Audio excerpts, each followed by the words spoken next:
दोस्तों, भारत की एक ऐसी दरगाह जिसे माना जाता है रहस्यमय। जी हाँ, एक ऐसी दरगाह जिसके बारे में कहा जाता है इसमें इतना चमत्कार है कि इससे से बड़े समुद्र में भी नहीं डुबाया जा सकता। यहाँ आने वाले लोगों की हर मन्नत ये दरगाह झट से पूरी कर देता है। विज्ञान से लेकर धर्म तक के एक से एक बड़े जानकार भी इस दरगाह की अनसुलझी गुत्थी नहीं सुलझा पाए। आज की अपनी इस वीडियो में हम चर्चा करने जा रहे हैं एक ऐसी दरगाह के बारे में और जानने की कोशिश करेंगे इसके पीछे के अनसुलझे राज के बारे में। लेकिन उससे पहले हम उम्मीद करते हैं कि आपने हमारे चैनल को सब्सक्राइब तो जरूर कर ही लिया होगा और बेल आइकॉन को भी दबा दिया होगा, जिससे आपको हमारे चैनल की हर नोटिफिकेशन का पता सबसे पहले चल जाए।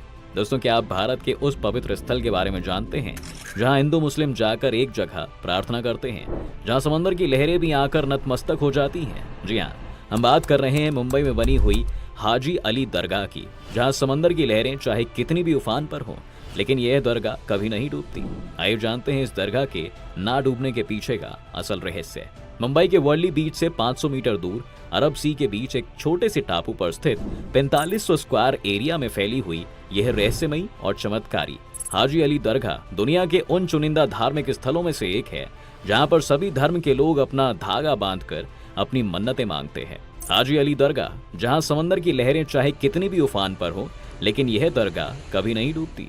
ये दरगाह बाकी सभी से बहुत अलग और खास है, यहाँ तक कि लोग इसे चमत्कारी दरगाह भी कहते हैं। अगर इसके चमत्कार की बात करें तो 26 जुलाई 2005 को मुंबई में भयंकर बाढ़ आ गई थी, जिसमें कई घरों और इमारतों को बहुत नुकसान हुआ था, लेकिन इस दौरान दरगाह को कोई भी नुकसान नहीं पहुंचा। इसी तरह सुनामी के दौरान भी जब लाखों लोग मारे गए, तब भी समुद्र के बीच इस पवित्र दरगाह को कोई नुकसान नहीं हुआ था। इसी तरह अरब सागर में 1949 में भी एक बड़ा भूकंप आया था, जिससे समुद्र में सुनामी लहरें उठी थी।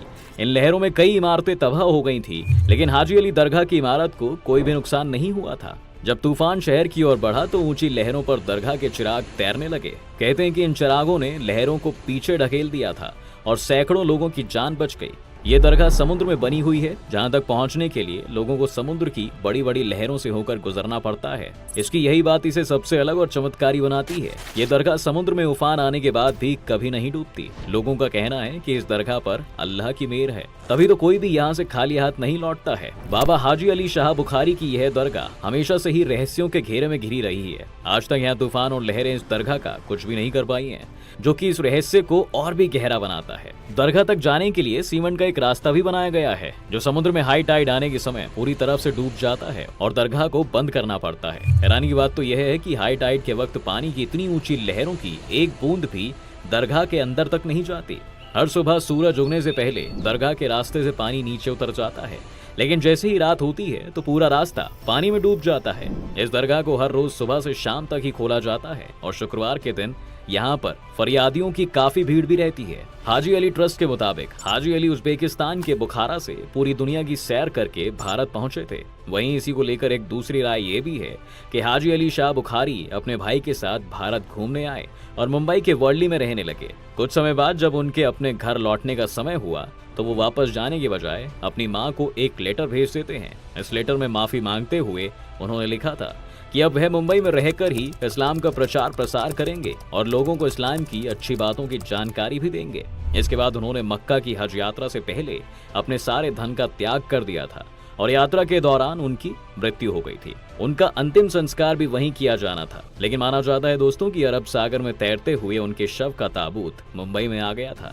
यह चमत्कार से कम नहीं है कि हाजी अली का ताबूत इतने दिन पानी में रहने के बाद भी ताबूत में एक बूंद भी पानी नहीं गया। लोगों का कहना है कि मौत के बाद उनके शरीर को एक ताबूत में रखा गया और उसे समुद्र में बहा दिया गया। ये ताबूत बहते हुए मुंबई में इसी जगह वापस आ गया था। एक दूसरी मान्यता के मुताबिक इसी जगह पर हाजी अली के डूब जाने से उनकी मौत हो गई थी, इसलिए उनके समर्थकों ने उनकी याद में यहाँ पर इस खूबसूरत दरगाह का निर्माण किया। कहा जाता है कि हाजी अली उज्बेकिस्तान के एक समृद्ध परिवार से ताल्लुक रखते थे। एक बार जब हाजी अली उज्बेकिस्तान में नमाज पढ़ रहे थे, तभी एक महिला वहां से रोती हुई गुजरी। हाजी अली के पूछने पर महिला ने बताया कि वह तेल लेने निकली थी, लेकिन तेल से भरा बर्तन गिर गया और तेल जमीन पर फैल गया। महिला ने कहा कि अब उसका पति उसे इस बात के लिए खूब मारेगा। यह बात सुनने के बाद हाजी अली महिला को उस जगह पर ले गए जहां तेल गिरा था। वहां जाकर उन्होंने अपना अंगूठा जमीन में गाड़ दिया, जिसके बाद जमीन से तेल का फव्वारा निकलने लगा। यह चमत्कार देखते ही महिला हैरान रह गई। उसने तुरंत अपना बर्तन तेल से भर लिया और अपने घर चली गई।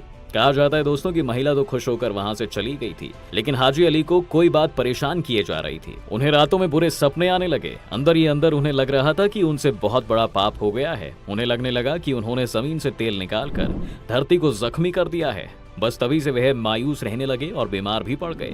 कुछ समय बाद वह अपना ध्यान भटकाने के लिए अपने भाई के साथ बम्बई व्यापार करने आ गए थे। बम्बई में वे उस जगह पहुंच गए जहां आज हाजी अली दरगाह है। कुछ समय वहीं रहने के बाद हाजी अली का भाई उज्बेकिस्तान वापस चला गया, लेकिन हाजी अली ने वहीं रहकर धर्म का प्रचार प्रसार करना शुरू कर दिया। भारत में इस्लाम धर्म के प्रचार के लिए अरब देशों और पर्सिया से ख्वाजा गरीब नवाज जैसे कई सूफी संत आए, जिन्होंने इस्लाम धर्म के प्रचार के लिए भारत के कोने कोने की यात्रा की। उसी दौरान ईरान से एक ऐसे संत आए, इनका नाम था पीर हाजी अली शाह बुखारी। कहा जाता है दोस्तों कि पीर हाजी अली शाह बुखारी के समय और उनकी मौत के बाद कई चमत्कारी घटनाएं घटी थी। पीर हाजी अली शाह ने शादी नहीं की थी और उनके बारे में जो कुछ मालूम चला वो दरगाह के ट्रस्टी और पीढ़ी दर पीढ़ी सुने जा रहे किस्सों से ही पता चलता है। पीर हाजी अली शाह की एक खास बात यह रही कि अपने अंतिम समय तक लोगों और श्रद्धालुओं को इस्लाम के बारे में वो ज्ञान देते रहे। अपनी मौत के पहले उन्होंने अपनी शागिर्दों से कहा कि वे उन्हें कहीं दफन ना करें और उनके कफन को समंदर में डाल दें। उनकी अंतिम इच्छा पूरी की गई और ये दरगाह शरीफ उसी जगह है जहां उनका कफन समंदर के बीच एक चट्टान पर आकर रुक गया था। इसके बाद उसी जगह पर उनकी याद में दरगाह बनाई गई। वही बात अगर करें तो गुरुवार और शुक्रवार को दरगाह पर हर मजहब के करीब 40,000 लोग आते हैं। जी हाँ, अक्सर शुक्रवार को दरगाह पर कवाली का भी आयोजन किया जाता है। इस दरगाह में भारतीय इस्लामिक सभ्यता का अद्भुत कोऑर्डिनेशन दिखाई पड़ता है।